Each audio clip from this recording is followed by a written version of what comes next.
안녕하십니까. 지금부터 나는 이렇게 공공기관을 혁신했다라는 이 책에 대해서 동영상 강의를 시작하도록 하겠습니다.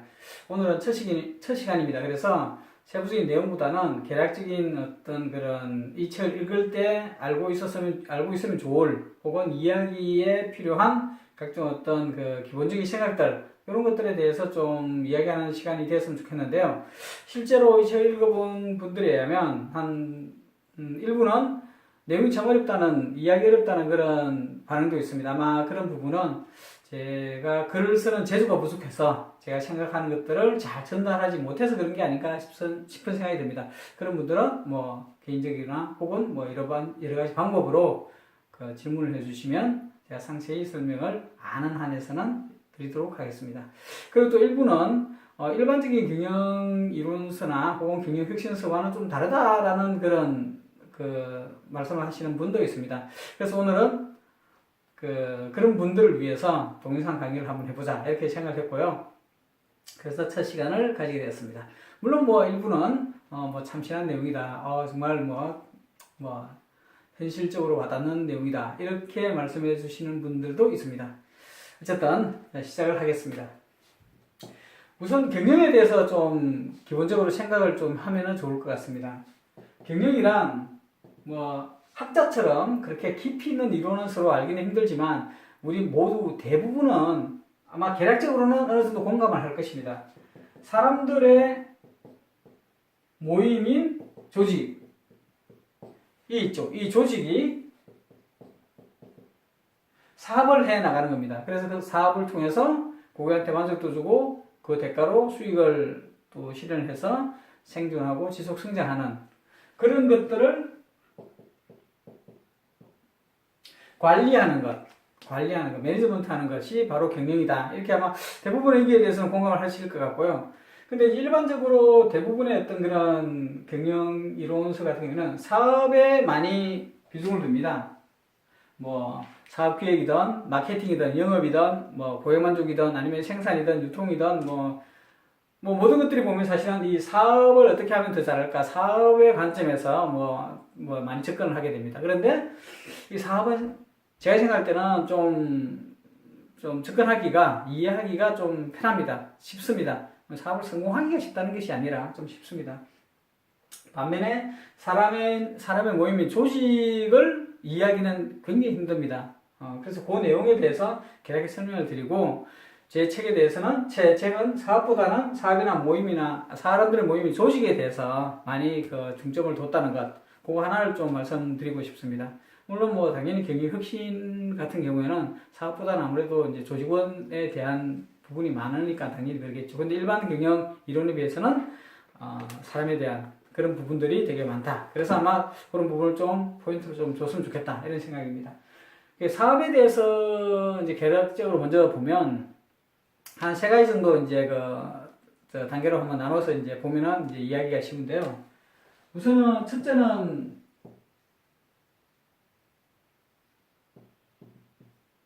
밸류입니다. 가치. 그러니까 어떤 사업이든 어떤 상품이든 서비스든 간에 그게 가치가 있어야 됩니다. 그 가치는 고객이 느끼고 향유하는 것이죠. 개략적으로는 어떤 불만이나 불편을 제거하는, 해소하는 그런 게 이제 가치가 있을 수 있고요. 만족을 획기적으로 높이는 것도 가치가 될 수가 있습니다. 이 가치가 있을 때 사업이 이제 전제가 되고 시작이 가능한 거죠. 그런 밸류가 고객이 지불하는 가격보다는 높아야 됩니다. 그러니까 이 조직이 제공할 때 대가로 받는 그 가격보다는 높아야 됩니다. 그래야 구입을 하겠죠. 그리고 당연히 가격은 비용보다 높아야 됩니다. 그래야 수익이 나니까요. 이런 기본적인 프레임이 들어가면 이 사업은 성공할 수 있다. 이렇게 이제 볼 수가 있는 거죠. 두 번째 관점은 경쟁력입니다. 나 혼자 생각으로 제가 생각하는 이 상품의 가치는 충분한데 조사를 해봤더니 우리가 제공하는 것보다 더 좋은 가치를, 더 높은 가치를 제공하는 경쟁사가 있으면 우리가 선택이 되지 않겠죠. 경쟁사 같은 경우에는 주요 포인트가 있을 수 있습니다. 뭐 가격도 있고요. 그 다음에 속도, 그 다음에 뭐 내구성, 뭐 이런 그 요인들이, 그러니까 가치를 구성하는 주요 요인들이 있죠. 그 요인들에 대한 수준을 아마 이렇게 측정할 수 있을 겁니다. 어느 정도. 그러고 난 뒤에 경쟁사의 어떤 그 점수를 다시 이제 또 조사를 해서 평가를 해보는 거죠. 그래서 가격 경쟁력이 높다, 고객사가. 아니면 속도는 우리가 빠르다. 또 내구성도 우리가 좋다. 근데 다른 거는 또 경쟁사보다 낫다. 이렇게 이제 조사가 되면 우리 쪽 그 사업의 경쟁력을 또 높여야 되죠.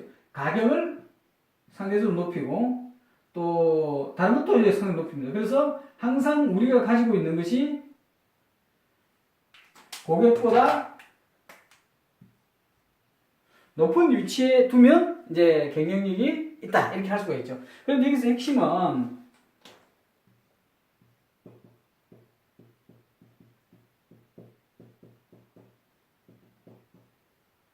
공급자 관점이 아니라 고객 관점이 중요하다는 거죠. 그래서 이 경쟁력 비교 요소도 고객이 생각하는 그 포인트를 잡아야 되고요. 그 다음에 가중치가 있어야 되지 않겠습니까? 어떤 경우에는 나는 가격보다는 속도가 중요해. 그러면 사실은 가격은 높더라도, 가격 경쟁력이 낮더라도 속도가 월등히 높으면 선택이 됩니다. 그리고 이제 대부분의 또 B2B 비즈니스 경우에는 그 서비스를 통해서 그 사업을 이용함으로써 자기 사업이 성공하기를 위해서 그걸 이제 이용을 하는 거죠. 그래서 그 사업에 성공하는 데 도움이 되는 게 제일 중요합니다. 그런 관점으로 비교해보면 뭐 쉽게 뭐 이렇게 나오죠. 이제 세 번째는 포트폴리오 관리입니다. 전사적인 이제 포트폴리오 관리. 그러니까 어떤 특정 시점에는 하나의 사업만 있을 수 있지만 대부분의 조직이 지속 성장을 해 나가기 위해서는 여러 사업들이 생겨야 됩니다. 그리고 어떤 거는 뭐 실패를 하고 어떤 거는 성공을 하고 이런 그 과정에서 이제 그 계속적으로 이제 지속 성장을 할 수 있는 거죠. 이 같은 경우도 보면 BCG 매트릭스라고 뭐 많은 사람들이 알지 않습니까? 그래서 뭐 이렇게 스타 사업이 있고요. 물음표 사업이 있고요. 캐시카우 사업이 있고요. 뭐 개라고 할 수 있는 독 사업이 있습니다. 그래서 어떤 이제 사업 관리를 잘하는, 그래 지속 성장을 해내는 그런 조직 같은 경우에는 캐시카우는 캐시카우대로 계속 유지가 되고 확대가 되고요. 스타도 캐시카우로 계속 발전이 되고, 물음표도 스타로 갔다가 다시 또 캐시카우가 되고, 독은 자연스럽게 이제 그 소프트 랜딩에서 퇴출이 되고, 이런 사업으로 전개가 됩니다. 그러니까 관리를 하면 성공적인 그런 조직이 됩니다. 반대의 경우에는 캐시카우도 스물스물 없어져서 독이 되고, 뭐 스타도 독이 되고, 물음표 사업도 독이 돼서 뭔가 이렇게 이제 뭐 퇴출되어야 되는 자꾸 그런 현상이 생기면 사업 관리를 잘 못하고, 그러니까 사업 관리에 실패를 하는 이제 그런 상황이라고 볼 수 있는 거죠. 이런 것들이 이제 물론 이제 이런 스타냐 뭐 물음표냐 이런 사업들은 보면은 뭐 시장 점유율이 어떻고 시장 성장성이 없고 막 그러는데, 그런 거는 사실 중요하지 않다고 생각합니다. 그 조직에 소속된 조직원이라면 대부분 직감적으로 알고 있습니다. 이 사업은 스타고, 이 사업은 캐시가고, 이 사업은 뜨고, 뭐, 그거를 뭐 굳이 어떤 그 매트릭스에 넣어서 어떤 뭐 이렇게 뭐 배점을 해서 평가를 했더니 여기에 그거는 사실 크게 중요하지 않습니다. 어쨌든 이런 전체 맥락을 가지고 사업 관리를 하게 되는데, 이걸 잘하기 위해서 이제 뭐 앞서 말씀드렸던 생산, 유통, 마케팅, 영업, 뭐 브랜딩, 뭐 등등등등, 뭐 재고 관리, 뭐 이런 모든 게 이제 막 이런 관점에서 이제 일어나는 것이죠. 근데 이 부분은 되게 쉽다는 게 뭐냐면, 객관적으로 서로 토론을 할 때 어떤 상식적이고 뭐 일반적인 어떤 기준이 있는 거죠. 서로 대화를 하다 보면 의견 합치가 될 수 있습니다. 이게 쉽게 되는 거죠. 근데 상대적으로 이 사람의 모임인 조직은 굉장히 이해하기 어렵고 접근하기 어렵습니다. 그 이유가 뭐냐면 CEO의 경우에는 엘리트 직원을 채용하기를 원할 겁니다. 그리고 코스트는 가능한 적게 지불을 하려고 그러겠죠. 그러면서 그 로얄티는 그러니까 이제 애사심, 열정 뭐 이런 것들은 또 높기를 바랍니다. 근데 상대적으로 조직원의 경우에는 어떨까요? CEO의 생각과 달리 예를 들면 뭐 가능한 적게 일하고 가능한 많이 받고 안정적으로 일하고 편하게 일하고 뭐 그런 식의 생각을 가질 수도 있습니다. 그건 사실은 전무나 본부장이라고 임원이라고 고위 임원이라고 해서 달라지지 않습니다. 다들 나름의 생각들이 있는 것이죠, 사람들은. 그래서 서로 대화를 하더라도 뭔가 합의되기가 되게 힘듭니다. 그리고 또 속내와 드러나는 이야기가 많이 또 다를 수도 있습니다. 그때 어려운 부분이죠. 그래서 크게 보면 가장 기본적으로 이 리더와 조직원이 서로 대립되는 관계로 보는 경우가 있습니다. 그래서 뭐 당근과 채찍을 통해서 그 열심히 일하고 성과가 많고 뭐 역량이 뛰어난 사람한테는 좀 더 많은 그 페이를 주고 뭐 인센티브도 주고 승진도 시키고 그러지 않은 경우에는 이렇게 좀 불이익을 주는 이렇게 관리하는 방법이 있을 수 있고요. 또 어떤 경우에는 가능하면 어떻게 뭐 공감을 해서 한번 같이 한번 해 나가보자 뭐 이렇게 하는 그런 방식도 있습니다. 그거는 이제 물론 그렇다 하더라도 과연 그러면 그 사람에 대해서 공감을 정말 시킬 수 있느냐, 언제까지 시킬 수 있느냐 뭐 이런 것들은 또 다른 문제죠. 그래서 굉장히 접근하기 어렵습니다. 이쪽은 쉽고 어렵죠. 예를 제가 하나 들어보겠습니다. 제가 아는 분이 옛날에 이제 그 대학을 졸업하고 중소기업이 모여있는 그 공단에 이제 조그만 회사에 취직을 했습니다. 이 취직을 할 때 이분의 어떤 그런 그 생각이 뭐냐면 자기도 거기에서 사업을 배웠어. 그러니까 특정 부분이 아니라 전반적인 이제 중소기업에 들어가면 전반적인 걸 다 배우게 되니까 그걸 다 배워서 자기도 한번 창업을 해서 사장이 한번 되어보겠다. 이제 이런 생각으로 이제 거기 들어간 거죠. 그 당시만 하더라도 그 대학교를 졸업해서 뭐 이렇게 뭐 엔지니어가 이렇게 조그만 회사에 들어가는 건 사실 쉽지는 않았습니다. 그런 생각을 가지고 있으니까 열심히 일했겠죠. 그리고 능력도 뛰어나니까요, 당연히. 그래서 한 5년을 지나서 한 10년까지는 회사 내 중요한 일들을 많이 맡고 막 이게 주도적으로 뭘 하면서 뭔가 이렇게 막 했죠. 칭찬도 많이 받았겠습니다. 아무도. 근데 막 어느 정도 이제 이 푸신이 올라가니까 갑자기 이제 중요한 일에서 자꾸 배제되는 느낌이 드는 거죠. 그리고 뭐 사장의 사돈의 팔촌들이 뭐 이사다든지 아니면 무슨 뭐 경영기획 부장이라든지 이런 식의 타이틀을 달고는 이제 그 일을 이제 해나가는 거죠. 그래서 이제 결국은 이분은 이제 퇴직을 하고, 왜냐면 미래의 어떤 비전이 안 보이니까 개인적으로. 결국 이제 그 대기업의 경영직으로 이제 못하니까 지방의 이제 그 중견기업의 경영자로 채용을 해서, 물론 그냥 생각이 굉장히 이제 뭐 이렇게 굉장히 열정적이고 도전적이기 때문에 성공적으로 이제 그 직장 생활을 마쳤습니다. 뭐 공장장하고 뭐 예를 들면 무슨 하여간 뭐 대단한 한 전무 정도 수준까지 갔죠. 엔지니어로서는 그래서 굉장히 성공적인 걸 했는데요. 그러면 그 처음에 갔던 그 구로공단의 그 작은 회사의 사장은 그러면 굉장히 나쁜 악덕 기업주라서 그렇게 그 직원을 쫓아낸 걸까요? 이제 사장 입장에서 한번 생각을 해봅시다. 저도 유명한 젊은이가 와서 막 열정적으로 하는데 가만히 보니까 그리고 뭐 술자리에서 이렇게 이야기도 해보면 자기는 나름의 이제 뭐 사장이 되는 그런 꿈을 가지고 있다 이거죠. 개인 대 개인으로서는 참 대견스러운데 조직의 사장으로서는 위기를 느낄 수가 있습니다. 얘가 이런 영업 비밀이라든지 뭐 각종 생산 비밀이라든지 뭐 이런 제조 비밀 같은 것들을 다 습득을 해서 독립을 하면 그때는 어떡하지? 우리 내부의 경쟁력 요소가 상실되는 거 아닙니까? 그죠? 자원이 상실되는 거죠. 더군다나 만약에 경쟁회사로 그게 만약에 자기가 설립해서 이게 경쟁을 하게 되면 이게 좀 그렇지 않습니까? 그러니까 조직을 살리고자 하는 입장에서는 어쩔 수 없는 선택이었을 수도 있습니다. 물론 정말 뛰어나다면 뭐 계열화를 통해서 또 다른 어떤 그런 윈윈하는 그런 방법을 찾아냈겠죠.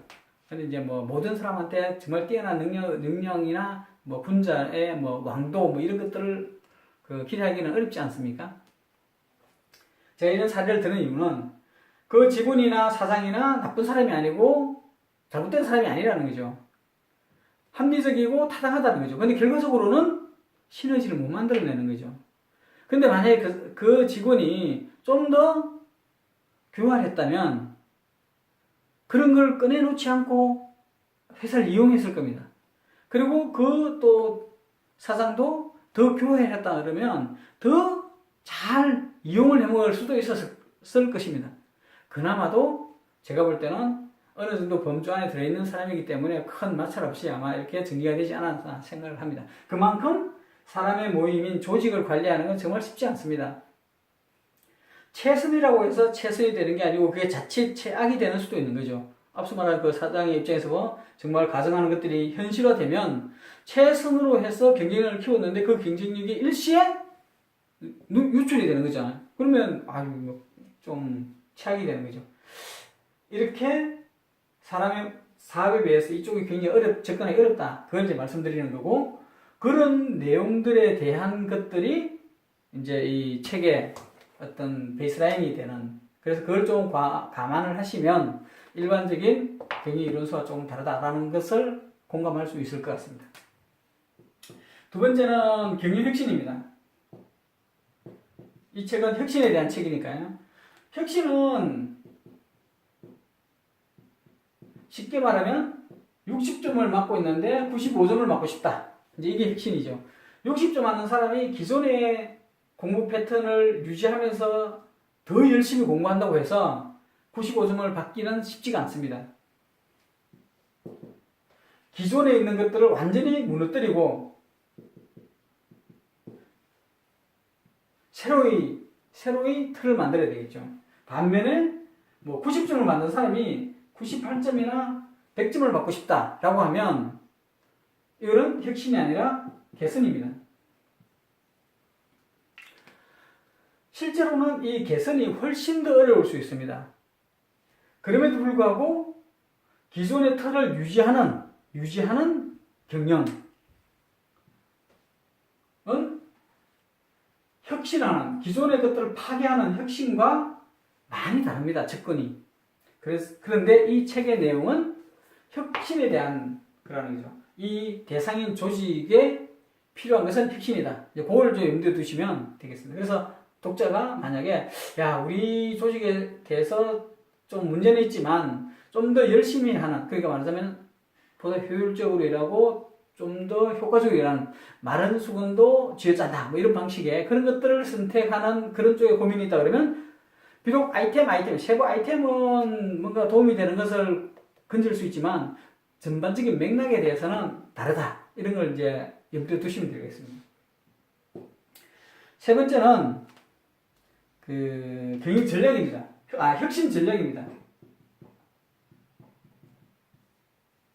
혁신 전략은 어떠냐? 모든 조직의 혁신 전략은 다 다릅니다. 조직마다 상황이 다를 수도 있고요. 리드가 달라도 혁신 전략은 달라집니다. 코끼리 무리의 리더와 늑대 무리의 리더와 철새 무리의 리더는 다릅니다.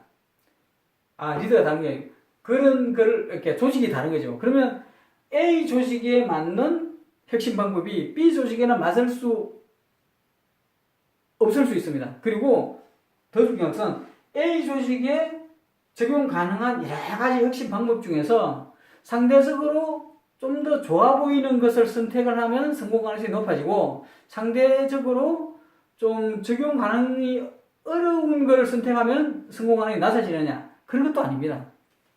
실제로 어떤 방법을 선택하느냐보다는 그 선택된 방법을 얼마만큼 의지를 갖고 끌어가고 성공시키기 위한 노력을 하느냐가 중요합니다. 그래서 많은 사람들이 사업도 그렇지만 대부분의 인생도 그렇지만 운칠기삼이라는 말이 있지 않습니까? 그만큼 의지가 중요하다는 거죠. 실력은 필요 없다는 것이 아니라 그런 맥락에서 이 혁신 전략은 이제 봐야 되는데요.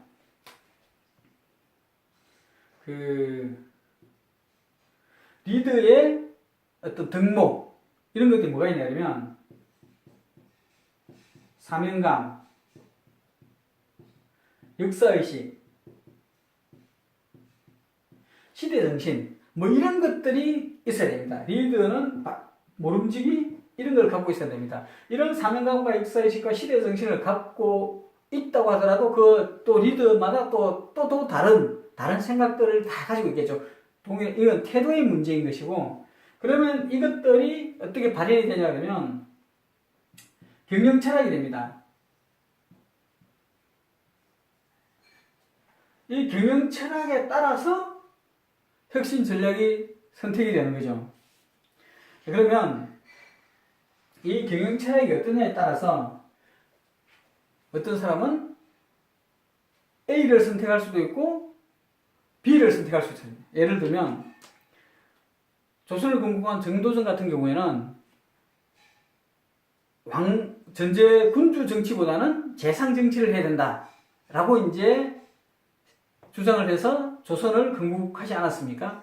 반대로 있는 그런 고려의 어떤 그런 신하들은 기존에 있는 전제군주 정치의 틀 속에서 어떻게 하면 개선을 하고 혁신을 해 나갈까 이런 생각을 가지고, 반면에 정도전은 재상 정치를 해야 되겠다라고 생각을 하는 거죠. 그러면 그런 정도전의 생각은 사명감이나 역사의식이나 시대정신에 비추었을 때 자기는 그래야 되겠다 이렇게 판단이 되는 거죠. 구체적으로 그 양반은 이런 생각을 했다고 하지 않습니까? 왕의 경우에는 성군이 등극을 하면 큰 문제가 없는데, 만약에 어리석은 군주나 혹은 포악한 그런 폭군이 등장을 하면 나라가 흔들리고 백성이 엄청나게 고통을 받는다. 그런데 재상의 경우에는 상대적으로 그런 어리석은 재상이나 폭력적인 그런 재상이 생길 가능성이 적다. 왜냐하면 오랫동안 공부를 한 선비가 과거라는 그 시험을 통해서 그 실력이 인정된 사람만이 등용이 되고, 그 이후에도 20-30년 동안 계속 현직에 있으면서 통치 역량이나 여러 가지 역량을 검증받은 이후에나 재상이 된다 이거죠. 그러면 그 많은 기간 동안 어느 정도 검증이 되기 때문에 검증되지 않은 왕보다는 훨씬 더 안전하고 되게 더 우월하다. 이렇게 이제 생각을 하게 된 거죠.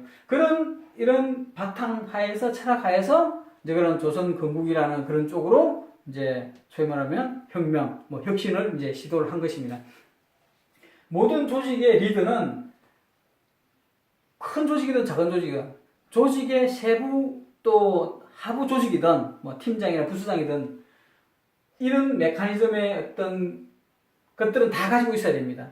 내가 예를 들면 팀장이라면 팀장으로서 내가 어떤 역사의식과 사명감과 시대정신을 가져야 되겠느냐. 그랬을 때 나는 팀을 이렇게 끌고 가야 되는 내 팀의 경영 철학은 나는 이래야 되겠다. 이런 것들이 이제 생기는 거죠. 그런데 그게 자기가 살아온 올바른 가치관의 문제, 삶은 그렇게 되지만 조직의 리더는 조직의 상황에 따라서 그런 이 경영 철학이 나와야 됩니다. 삶은 자기 가치관은 자기만의 문제이기 때문에 남들이 다 싫다 그러더라도 나 혼자의 길을 가도 됩니다. 그런데 조직의 리더는 조직원들을 책임을 져야 되기 때문에, 조직의 운명을 결정하기 때문에 자기 생각이 옳다고 해서 그걸 다 끌고 가면 안 됩니다. 조직의 상황을 봐서 조직이 성공할 수 있는 그 길로 가야 되는 것이죠. 그렇다면 여기 있는 책의 공공기관이지 않습니까? 이 리더는, 책에 나온 이 리더는 이 공공기관을 끌고 갈 때, 경영을 할 때 어떤 혁신 전략을 선택해야 되겠느냐를 고민하는 과정에서 필요한 것이 바로 이 조직은 어떤 상황이고 어떤 성격을 갖고 있고 앞으로 어떻게 해야 되고 그런 것들을 알아야 됩니다. 그래서 공공기관의 특성을 보면 모든 공공기관이 다 그렇다는 건 아니고요. 뭐 대부분은 혹은 뭐 이 책에 나오는 이 공공기관의 경우에는 책에 나오는 뭐 이제 가정을 한 것이죠. 한 세 가지 정도 어떤 특성이 있다고 봅니다. CU의 경우에는 외부에서 선발이 됩니다. 그런데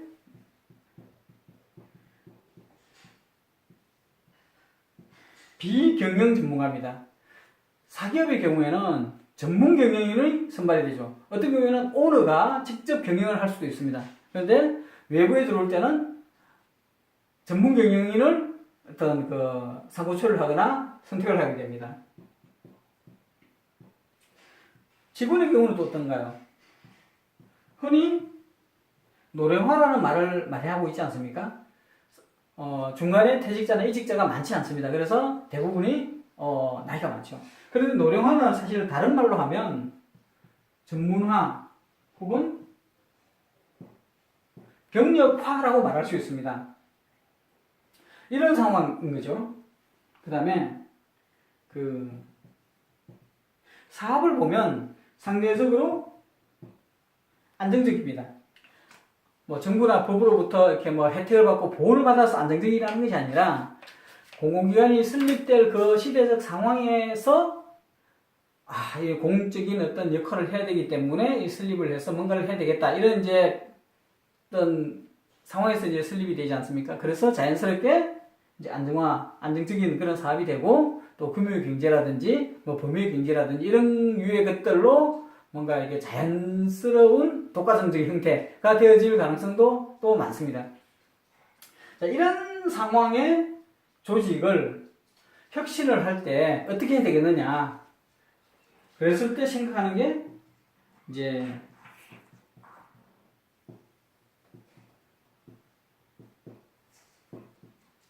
자기 조직화 경영 혁신을 이제 선택을 한 거죠.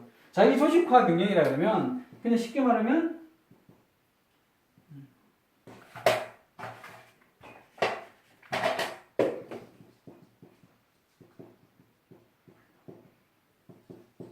수평 조직화, 조직의 수평적인 조직을 만드는 것을 바로 이제 자기 그 조직화 경영이라고 할 수 있는.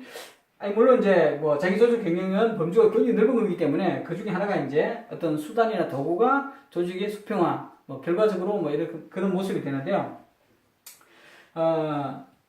수평 조직이, 그러니까 조직은 기본적으로 다 수직이라고 생각할 수 있습니다. 사상부터 해서 뭐 평지원까지 다 수직적으로 이렇게 다 연결되어 있지 않습니까? 근데 왜 그러면 수평 조직화, 사상부터 뭐 지원까지 다 똑같다. 이제 이런 거를 전제로 해서 수평 조직이라고 말하는 건 아닙니다. 이 수직 조직은 전형적으로 상명하복을 이야기합니다. 수평 조직은 반대로 현장 주도라고 할 수 있습니다. 상명하복은 윗사람한테 보고해서 윗사람이 결정해서 지시하는 바에 따라서 실행을 합니다. 그게 부수장이 됐든 뭐 본부장이 됐든 뭐 사장이 됐든 똑같습니다. 근데 조직 수평은, 수평 조직은 담당하는 사람이 자기가 뭔가 오너십을 갖고 뭔가를 해나가는 걸 이야기합니다. 현장에서 주도하도록 만드는 거죠. 수평 조직화라는 개념이 나오게 된 그런 뭐 어떤 배경이라든지 어떤 상황 이런 것들은 오늘은 시간이 있기 때문에 다음에 이야기를 드리겠지만 어쨌든 그런 맥락에 이제 차이가 있는데 이 책에 나온 사장은 수평 조직화를 해야 되겠다라고 이제 선택을 한 거죠. 혁신 전략으로. 왜 그러냐면 외부에서 영입되는 비전문 경영자인 자기가 혹은 앞으로도 올 선임될 사장을 봐도 그런 사장이 진두지휘를 하는 것은 아무래도 어려울 수 있다. 사람을 파악하는 데 봐도 짧으면 6개월, 길면 1년 이상이 걸릴 수도 있습니다. 그런 상황에서 진두지휘를 해나가는 것은 상당히 어려울 수가 있죠. 그래서 이것보다는 현장 주도의 어떤 경영 시스템을 활용하는 것이 훨씬 유리하겠다. 이렇게 이제 판단을 하는 거죠.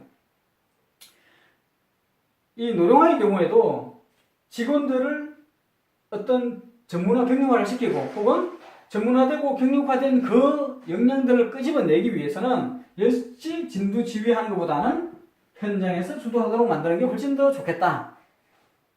사업 또한 안정적인 경우에는 뭐 계속적 공급 계약이라든지 장치 산업 같은 그런 성격이지 않습니까? 그런 경우에는 아무래도 현장에서